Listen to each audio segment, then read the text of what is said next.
Hey Nastya, how are you? Hey Alizé, I'm good, thank you. It's been a long time I haven't seen you. Yeah, I know. It's nice, yes. And your French got even better, but we got to do this in English, unfortunately. Yeah, thank you. So we're here at the Muratoglu Academy. You're doing your pre-season here now? Yes, it's a special moment and for me right now actually, because this is the first time I'm coming from a tough and a long-term injury for me, because I have never been likely injured in my career. So I had this problem with my knee that was bothering me for years, the whole last year. And so I had to stop my season in May, as most of the people probably know, after Rome. So I haven't touched my racket for 5 or 6 months, and now I'm starting my pre-season, and so I'm very, very excited. What happened exactly with your knee?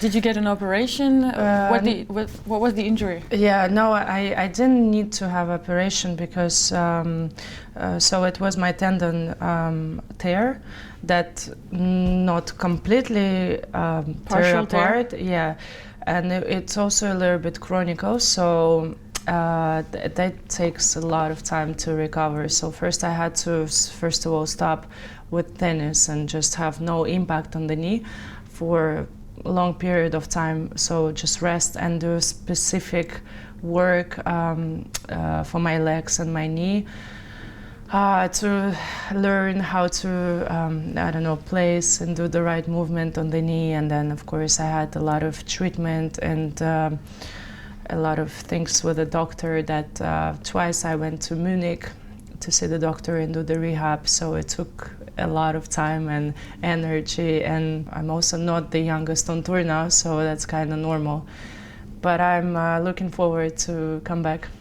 How was it touching the racket again after 5 or 6 months not touching it for the first time? Yeah, so I had a mix of emotions, because I was frustrated and scared. Like, what if I forget how to play tennis? I don't know, I've never stopped for so a long time.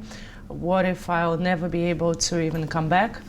Then I didn't know what I'm gonna do without tennis. And then when I finally got the racket back, I have to say I think I'm lucky, because I haven't lost touch at all. Like, it's just lucky. Like, I just felt the ball, like I never stopped. But then, yeah, of course, physically you can feel that my breathing after one rally or 2 rallies, physically was hard. So that's probably would be my goal now, to gain this cardio level, the physical back. It's just very mental, to be honest, because now I've been playing with pain for so long.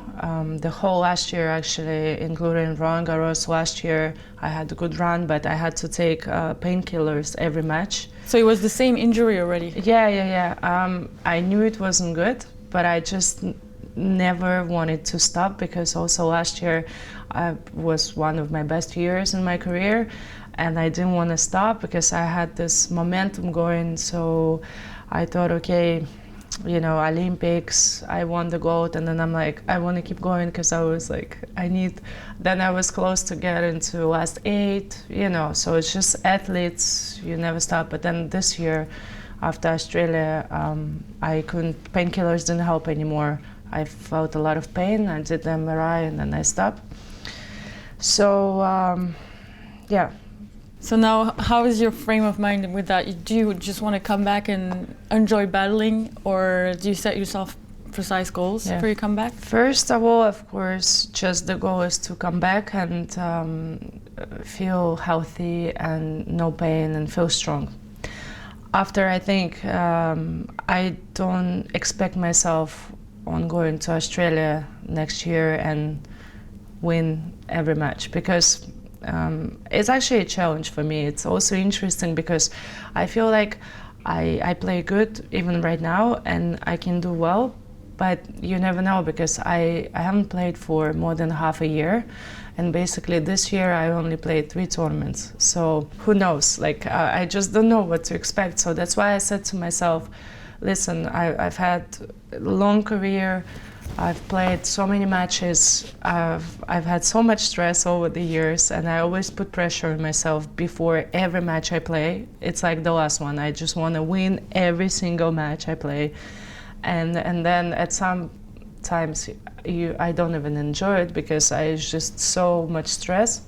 So now I want to take it different. I just want to enjoy it, really. I know it's a cliche, we always say this, and I always laugh at this actually, because I'm saying, yeah, okay, I'm gonna enjoy it out there. It's 40 degrees in Melbourne, 3 sets, stress, and I'll say, yeah, I'm just gonna enjoy it. I'm not gonna enjoy it, but I mean, in a way, enjoy competing. Yes. Also, it's like you can be in the locker room or anywhere, super relaxed and laugh and say like, okay, this match doesn't mean anything to me. But then once I step on the court, personally, and you played, I'm sure you know it, but once I step on the court, automatically the ball comes to me. No, that's it. I want to win this match. Deep inside, this like animal instinct that you have with everything. I'm white or black.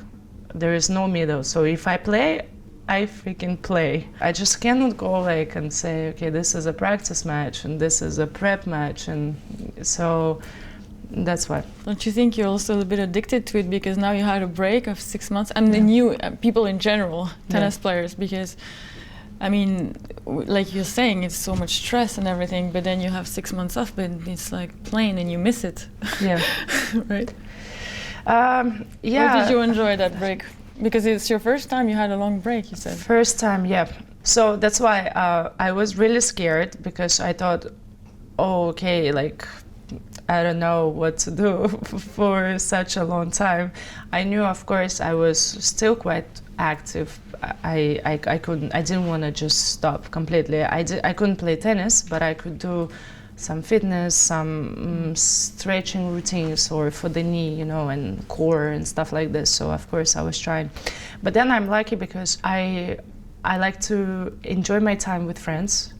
I like to travel, I like to go out, and so you got to do all this finally. Exactly, yeah. I did enjoy this period because I went to the places that I couldn't go in summer, especially because we always have Wimbledon and tournaments before, and it's my birthday in July, so you know, I had a lot of stuff to do that I couldn't, and see friends that I wouldn't be able to spend time with, and so I did really enjoy that time, and that helped a lot because actually the summer went by so quick because it was so much fun. So that took my mind off as well. Like, I was actually really enjoying being without tennis, but then once tennis came back, I was so happy to start. So I'm just happy that I had this really balance where, you know, I wasn't going crazy, you know, without it, and also now it's here, and I'm super happy and hungry and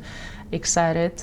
I also realized, I mean, I'm 31 now, so I have to take that in mind too. It's not that, you know, I'm 25, 20, and then, but I say to myself, you know, as long as I'm healthy and I'm enjoying it and I still want to play, so why not? And I would love to achieve a lot of things still in tennis, so that would be really nice. 31 feels old or young? I mean, I feel like I'm 19 still, but you can't ignore the fact that on the paper I'm 31. So in tennis, it's old to you? I think now it's changing, definitely, because we obviously see a lot of girls and guys playing till later in Serena. I mean. But I mean, a couple years ago, and I think when I was starting, it was old, because I think like before, girls were quitting much earlier, in maybe mid-20s or end of 20s. It was like time frame in my head I used to have before, because when I was 20, I thought I would be done by 27. You know, because I thought, okay, I'm 19, 20, I was already top 20, and I thought, okay, how much longer I'm gonna play? Probably at 27 I'll be for sure done. But then, of course, I don't even feel like close to it. But yeah, I think it's just numbers. whatever. You just, as long as you're Forget happy, about it. yeah, you do whatever you want. If you're happy and you're enjoying what you're doing, it's the most important. So you're going to face a tricky situation. You're going to have two rankings because you're going to have a protected ranking and also, so it will be what, 15, your ranking? And 300 something, the other one. So how are you going to manage that situation? Yeah, it's tricky. I just hope I'm not going to get tied because I have only 8 tournaments using my protected ranking. And so I hope, I was laughing about it with my brother when I just stopped after Rome and took protected, and I said to him, I already feel nervous. It was May, and I said 8 tournaments. I already feel nervous because I feel like if not this tournament, I need points. I need points. My actual ranking, I think, after Australia, I will be at 0 because I lost all my points. Oh, really? Yes. So that's Australian Open is the last tournament that I have some points left. And my no pressure. Yeah, no pressure. Absolutely fine, but no, it's exciting. It's something new after whatever 15 years on tour. Are you going to go back to ITFs?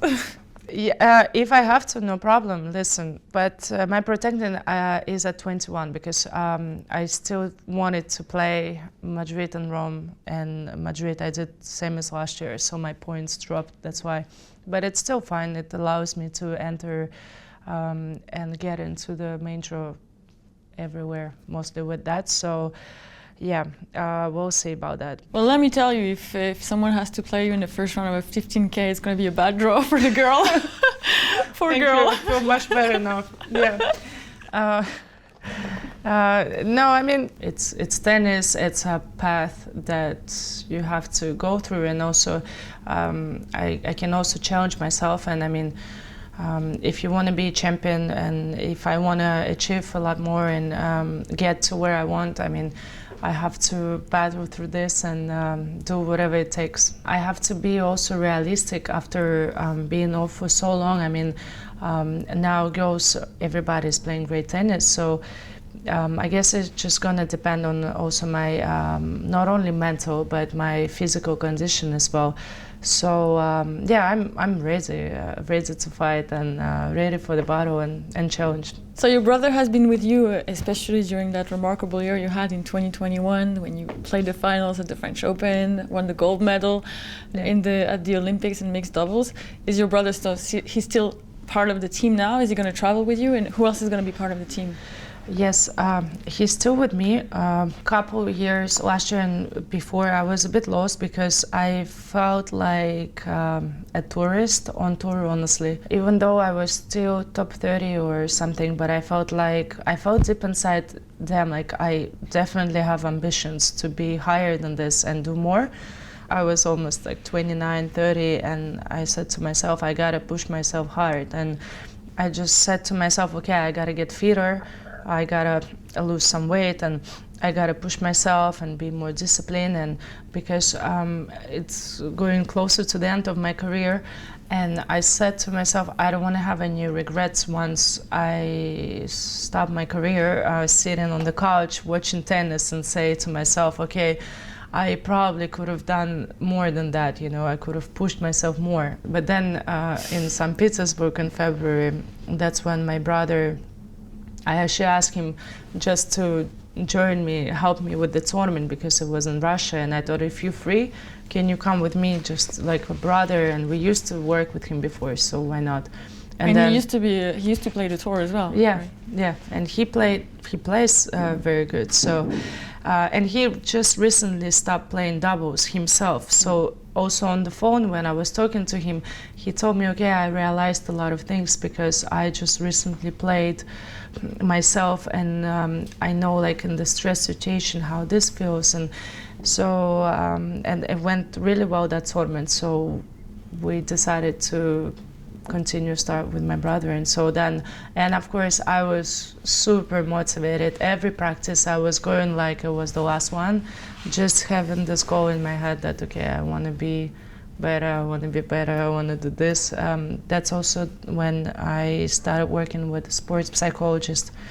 I've decided to get on my team as well. That was also, I think, a big step, and helped me a lot also during that tough moment, and where I just thought like, okay, I played for years, but I feel like I was stuck in between this 30, 25, 27, 30 rankings, and the last title I won was 2018 in Strasbourg. So I felt like I want more, but I'm just stuck. And I thought, okay, I need to change something and give some push to myself. So yeah. You're still working with a psychologist? Yeah, we had a little break because of the injury, but yeah, still in touch, because it was really intense with her last year. We did like every single day, before the match, after the match, and like it was intense, and I was actually also getting tired, because it's like also training for your mind. And so yeah, after now we had a little break, but I'm sure this is something I'm gonna continue with, maybe not as intense as much, but for sure. So you took your brother, you hired a sports psychologist. Yeah, and I had a physio. You had a physio. Yeah. We're traveling with you. Yes. And you're gonna do the same again now because it was working. Yeah. Also, you did the effort with nutrition. No, that I didn't hire anybody, but I mean, just let's say I know more or less what to do, and just to be more disciplined, because you know. So you're still being tough with yourself with that? I am. Yeah. Trying.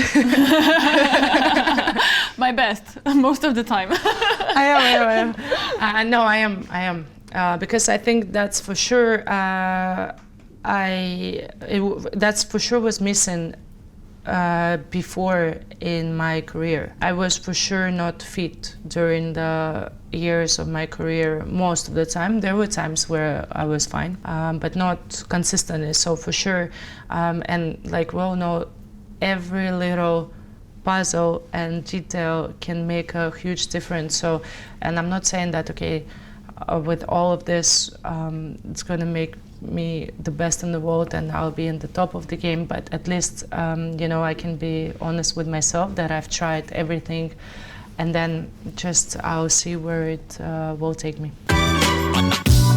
Let's go back to your finals at the French Open. You said, so you played the finals in 2021, Yeah. lost 6-4 in the third. Yeah.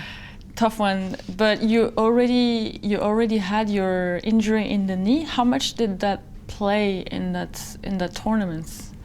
Could things have been different if you'd been healthy? Maybe not.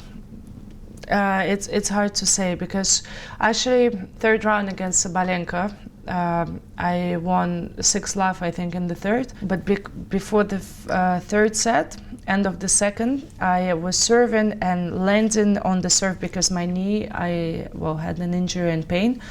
I started to compensate a lot, and my adductor got really tight. So landing on the serve, I couldn't take this pain. It was so much pain, and I thought, oh my God, like, it's only third round. And I said to my brother, I play so good, but I feel like my body just cannot take it. And it's the worst feeling you can actually have, because it's frustrated and you can't do anything about it. It's my body, that's it. I can't go for a run because it's not good for my knee. And then, so maybe this little puzzles didn't help me, of course, to, who knows, maybe win the French Open, or that's the only thing.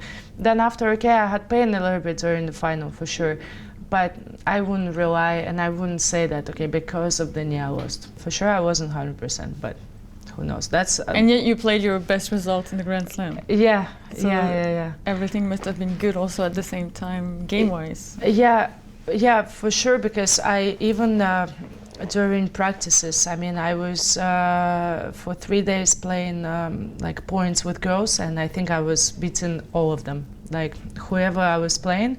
So that's also like, I don't know, sometimes I feel like it counts, but then sometimes I don't want to think this, because sometimes happens also where I just cannot win a game of a girl during the tournament, and then I don't want to go crazy. Okay, that's it, first round, you know, I cannot beat this girl, this girl. You also had your best ranking that year, 11 in the world. Yeah. Were you feeling that you were playing your best tennis? Yeah, I also French Open gave me a lot of confidence going to the other tournaments, because it just I felt like it almost like a dream come true, even though I didn't win it, but I was still satisfied with the result, which we also worked a lot with my psychologist, because before I wasn't value or appreciating any of my results. Like, it just was, okay, I won this match, 2 sets, okay, so what, you know? I won it, okay, cool. Like you said, 28 in the world, you feel like a tourist. Yeah, it's like very just hard on yourself. I am, and maybe also the reason why I couldn't progress more, because this was a lot of sort of negativity about my game and about my results. I was just never satisfied, whatever I was doing. So this also a big work we've done with her, because she just told me, okay, now I want you to celebrate every single match you win. So maybe I just got so exhausted also, because like since 2008 I started on the pro, and till this year I've never had a break. So maybe that's also like over the years I got exhausted and just came to I was hitting the wall, like and also when I was in juniors and little, my dad was my coach, and this is like a Russian mentality where my dad was really tough on me, but also, let's say, I won junior Grand Slams, but he's super young. Yeah, you were 15 I years was old. 14. I was 14. Number one in juniors. Yeah. Yes, but he was able to come to me and say, okay, like, let's say I hold the trophy, I won it, but he could come and say to me, yeah, but you're foreign, you didn't finish here, you know? That moment, first set or whatever, more spin. And I was, I guess, also growing up with this mentality, okay, there is always something I can do better and more, you know? And I guess that stayed with me a little bit, so that's something, also that's something now I would like to bring into next year, take it different way, like the wins and also the losses. You have to learn how to lose. In which way? Because it was really hard for me to lose matches, of course for everybody, but I think you have to learn how to lose, because it's also part of the game, and without losses you wouldn't win matches. It's a balance, and for sure it is, because I mean you can't just win everything, but also how you take the loss. And most of the time before I could just stay in my room and keep on thinking about, okay, that point I should have done this, and just deep inside keep on killing myself. And then what happens next? You're just exhausted, losing confidence, and I don't know, for the next event you're just like this, like because you just killed yourself. Nobody else did, I just did it myself. You were doing this every time you were losing a match? So every week? A lot of times, I have to be honest, a lot of times, yeah. So that's why I think well, better late than never. I want to learn and improve this, how to lose, because also it's part of the game. And then sometimes, okay, yeah, I screw it up. I didn't serve well for the match. I didn't, okay, that's it, done. Let's sit down with the coach. We quickly discuss this and that. Be mature, accept this, say, okay, boom, that's it, next, we'll go. Forget about it, done. And now I'm thinking, okay, you're grown up now, so learn how to do it. And yeah, well, I want to try to do this. There's a lot of new things for this year. Yeah, but I also like to, like I said, challenge myself and create this scenarios and some new things. It's also exciting, and I think to progress, you have to, of course, get out of your comfort zone and do things that you didn't do. What has always been your goal? What drives you today? Grand Slams. I would love to win a Grand Slam. So that's for sure my goal, and it still drives me. Of course, I always wanted to be on top of the game and be #1, but I think that's like the dream of a little girl. But I think actually I'm more focused on the titles and big results, and more than the ranking. And I feel after the ranking will follow. So you grew up in Russia, and your mom was a swimmer, your dad was a rower, so big family of athletes. I think your grandparents too. They were in basketball, my grandparents. Sport like runs in my blood, literally. How did you pick your sport? I think my parents chose it for me. I feel because I was like very little. Sometimes parents, they give you a choice of several sports. That was not my case. It was always tennis. So. And then I was already at 8 or 9 years old. I was playing this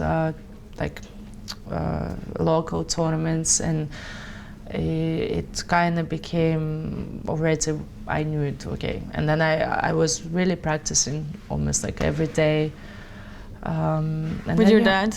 Yeah.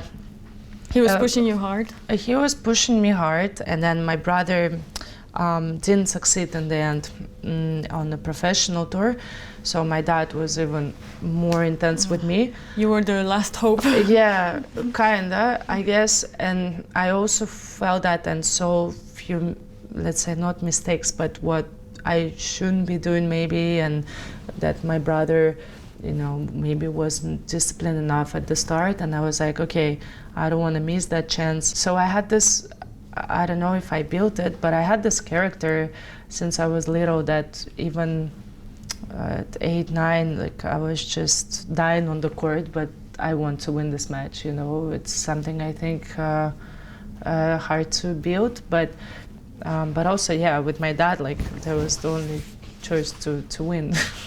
I didn't want to lose for sure. So that kind of... Because he would get really hard on you? Yeah, he would. With words? With words. He would sometimes throw a ball at me, like being pissed. Then I take the ball and throw back at him, and then he ran after me like this. But I knew I would be always faster than him, so I was always like running like this. And Wait, how old were you when you were doing this? I don't know, 8, 9, because this was in me always, this character, and I'm like, what? And my first reaction is this, like, that's what happens to me on the court, because when I play and something goes not my way, I start to get angry, and this push me, like I start to move faster and start to hit myself, and it's like helps me.